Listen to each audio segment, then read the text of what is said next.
Hello everyone, आपका स्वागत है एक नए वीडियो में।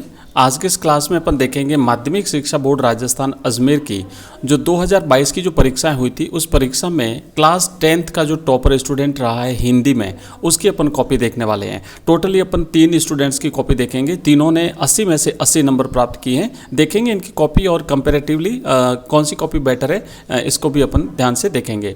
किस तरीके से ये लोग जो है इन्होंने क्वेश्चन पेपर को अटेंड किया है और इनकी लेखन शैली कैसी है, राइटिंग कैसी है, इन सारी चीज़ों को अपन देखेंगे। तो क्लास 10th के जो स्टूडेंट्स हैं उन्हें इन कॉपी को ध्यान से देख लेना चाहिए, ताकि एक क्या होगा कि आपको पता रहेगा कि एग्जाम में कैसे लिखना है और इसके अलावा मोटिवेशन मिलेगा। और यहाँ पे देख सकते हैं आप 80 में से 80 नंबर है। प्रत्येक प्रश्न में कितने कितने नंबर आए आप देख सकते हैं। ठीक है, इससे कॉपी देखने से एक मोटिवेशन मिलता है और साथ ही साथ पता रहता है कि आपको किस तरीके से क्वेश्चन पेपर अटेंड करना है। और अगर ये स्टूडेंट्स इस तरीके से क्वेश्चन पेपर अटेंड करके पूरे में से पूरे नंबर ला सकते हैं, तो आप भी निश्चित रूप से पूरे में से पूरे नंबर ला सकते हैं। देखेंगे सबसे पहले यहाँ पर है ना, और कुछ चीज़ें मैं आपको बताऊंगा आपको एग्जाम पेपर सॉल्यूशन करते समय किन चीज़ों का ध्यान रखना है वो भी अपन देखेंगे। सबसे पहले अपन बात करेंगे, ये जो स्टूडेंट है इसने सेक्शन खंड अ किया है, सेक्शन ए जो किया है खंड अ। और पहली जो मिस्टेक उसने करी है वो ये है कि यहाँ पे देखो लिखा हुआ है परीक्षक द्वारा प्रदत्त अंक।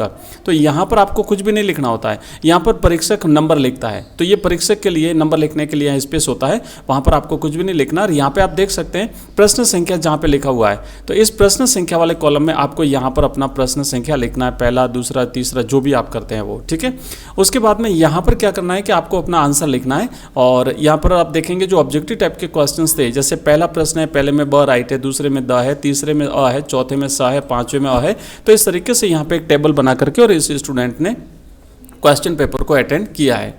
नेक्स्ट है दूसरा प्रश्न यहाँ पे किया है, और दूसरे प्रश्न में भी आपको ध्यान रखना प्रश्न संख्या इस वाले बॉक्स जो कॉलम है यहाँ पे लिखना है, इधर नहीं जाना है आपको। विशेष व्यक्ति और वस्तु किया है, 1 नंबर मिला है। उसके बाद में निश्चित, उसके बाद में आगे लिखा हुआ है 5, उसके बाद में फिर लिखा है परिवर्तन, और नेक्स्ट लिखा है 22, और आगे लिखा है कृत या कृदित। उसके बाद में तीसरा प्रश्न है संधि, 2 या 2 से अधिक वर्णों के मेल से उत्पन्न विकार या परिवर्तन को संधि कहते हैं। और स्वर संधि के भेद या प्रकार निम्नलिखित हैं। इस तरीके से यहाँ पे इसने विस्तार से लिखा है। तो बाकी सारी चीज़ें तो ठीक लिखी है, बस थोड़ा सा प्रश्न संख्या जो इसने यहाँ पे लगा दी है वो इस बात का ध्यान रखना, यहाँ पे नहीं लगानी है। बाकी आप आंसर देख सकते हैं। आगे लिखा है कर्मधारय और बहुब्रीहि समास में अंतर निम्नलिखित है। एक तरफ कर्मधारय समास लिख दिया, दूसरी तरफ बहुब्रीहि समास लिख दिया, दोनों में अंतर स्पष्ट कर दिया। तो आपको भी ध्यान रखना इस तरीके से टेबल बना करके, और आप जो है जो अंतर वाले जो प्रश्न होते हैं तो उन्हें आप इस तरीके से लिख सकते हैं। ठीक है, प्रश्न आप इन्हें पढ़ लीजिएगा, आंसर पढ़ लीजिए वीडियो को पॉज करके, और आप आंसर पढ़ लीजिएगा। मैं आंसर नहीं पढ़ूंगा क्योंकि काफ़ी टाइम लगेगा। आगे बढ़ते हैं और इस कॉपी को कंप्लीटली अपन देख लेते हैं। और ये जो PDF है आपको हमारे ऐप में मिलेगी, और साथ ही साथ हमारा जो टेलीग्राम चैनल है, लिंक इस वीडियो के डिस्क्रिप्शन में दिया हुआ, वहाँ पर आपको ये कॉपी मिल जाएगी। तो वहाँ से आप ये कॉपी देख सकते हैं।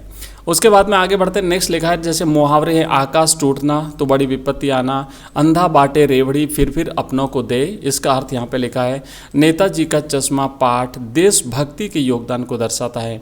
मनु भंडारी के पिता की सबसे बड़ी दुर्बलता है ना, ये सारी चीज़ें यहाँ पे लिखी हुई है।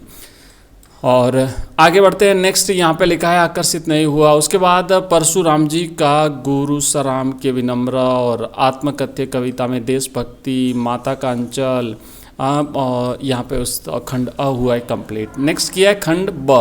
कॉपी को पूरा देखिएगा, कुछ न कुछ आपको सीखने को मिलेगा, कुछ न कुछ नई चीज़ मिलेगी, आप एग्जाम में जरूर आपकी हेल्प करेगी।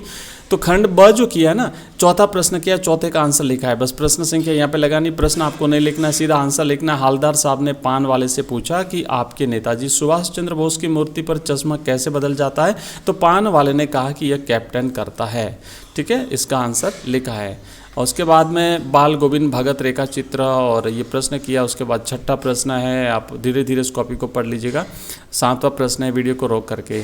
ठीक है, फिर किया है 8वां प्रश्न। अपन 2 और जो टॉपर स्टूडेंट्स रहे हैं उनकी भी कॉपी देखेंगे। आप कंपेरेटिवली बताना मेरे को कमेंट बॉक्स में कमेंट करके कि बेटर कौन सी कॉपी आपको लगी, तीनों में से कौन सी बढ़िया कॉपी लगी आपको। यहाँ पे क्रिया जो है नेक्स्ट 9वां प्रश्न लिखा है कि किसी काम को करना या होना पाया जाए उसे क्रिया कहते हैं। जैसे राजा ने फूल तोड़ा, यहाँ तोड़ना क्रिया क्रिया है। बिल्कुल सही ढंग से लिखा है। क्रिया दो प्रकार की होती है, अकर्मक क्रिया और सकर्मक क्रिया। अकर्मक क्रिया जिसमें क्रिया का प्रभाव कर्ता पर पड़े उसे अकर्मक क्रिया कहते हैं, जैसे पक्षी आसमान में उड़ रहे हैं। और अकर्मक क्रिया के भी दो भेद हैं, पूर्व अकर्मक और अपूर्ण अकर्मक। उसके बाद में किया है सकर्मक क्रिया। क्रिया का प्रभाव कर्म पर पड़े उसे सकर्मक क्रिया कहते हैं। राम ने श्याम को पत्र लिखा। सकर्मक क्रिया के 3 भेद हैं।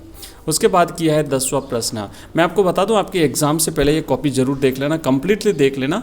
और इसके अलावा जो बाकी आपके सब्जेक्ट्स की कॉपी हैं, जैसे साइंस की हुई, इंग्लिश की हुई, सामाजिक विज्ञान की, सारी कॉपीज़ मैं आपको दिखाऊंगा। सारी कॉपीज़ आप जरूर देख लेना। PDF आपको हमारे टेलीग्राम चैनल में मिलेगी, लिंक इस वीडियो के डिस्क्रिप्शन में दिया हुआ, वहाँ से आप इसे डाउनलोड कर सकते हैं। नेक्स्ट है 12वां प्रश्न। और देख सकते हैं 2 में से 2 नंबर मिले हैं। प्रत्येक प्रश्न में पूरे में से पूरे नंबर जो है वो मिले हैं। जॉर्ज पंचम की नागपाट, सत्ता से जुड़े लोगों की औपनिवेशिक काल की, और आगे दिखा इसमें से 2 नंबर हैं। मैं पूरा नहीं पढ़ूंगा क्योंकि टाइम जो है वो वेस्ट होगा। आप लोग इसे वीडियो को रोक रोक करके बीच में और ये कॉपीज़ को पढ़ लेना, या फिर इसकी PDF हमारे टेलीग्राम चैनल और हमारे ऐप से प्राप्त कर लेना। हमारे टेलीग्राम चैनल का, हमारे ऐप का, हमारे फेसबुक पेज का, इंस्टाग्राम का और व्हाट्सएप ग्रुप का लिंक इस वीडियो के डिस्क्रिप्शन में दिया हुआ है, आप सभी ज्वाइन कर सकते हैं। नेक्स्ट किया है 12वां प्रश्न किया है, यहाँ पे 15वां प्रश्न है। और 15वें प्रश्न में जो है यहाँ पे आंसर इसने लिखा है। उसके बाद में 16वां किया है तुलसीदास। उसके बाद में 2 नंबर आप देख सकते हैं, इनकी रचनाओं के नाम यहाँ पे लिखे हैं। और उसके बाद में फिर किया है खंड स। तो यहाँ से खंड स शुरू हुआ है।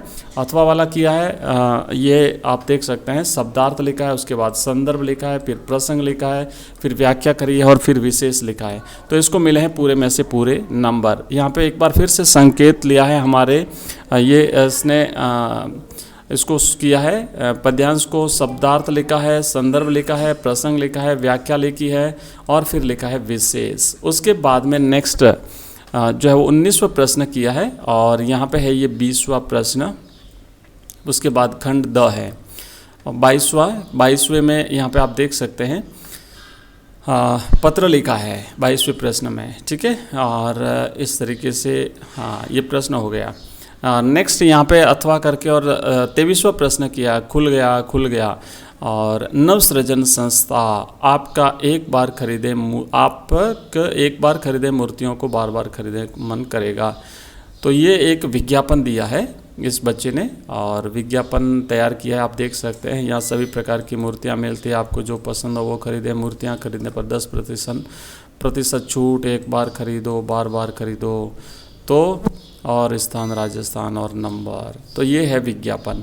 उसके बाद में आप देख सकते हैं यहाँ पे वैश्विक महामारी कोरोना पर लिखा है निबंध, जिसमें रूपरेखा, प्रस्तावना, कोरोना क्या है, महामारी का फैलाव, महामारी की भयावहता, बीमारी से बचने के उपाय और अंत में लिखा है उपसंहार। पूरे में से पूरे 4 नंबर जो है वो इस स्टूडेंट को मिले हैं। तो ये है हिंदी की कॉपी हमने देखी अभी और यहाँ पे किया है समाप्त और इसके बाद में ये रोल नंबर यहाँ पे लिखा है। तो ध्यान रहे आपको भी इसी तरीके से या इससे भी बेटर लिख सकते हैं आप। नेक्स्ट वीडियो में अपन देखेंगे नेक्स्ट कॉपी कैसी लगी आपको। ये कॉपी कमेंट बॉक्स में कमेंट करके मुझे ज़रूर बताइएगा। Thank you very much.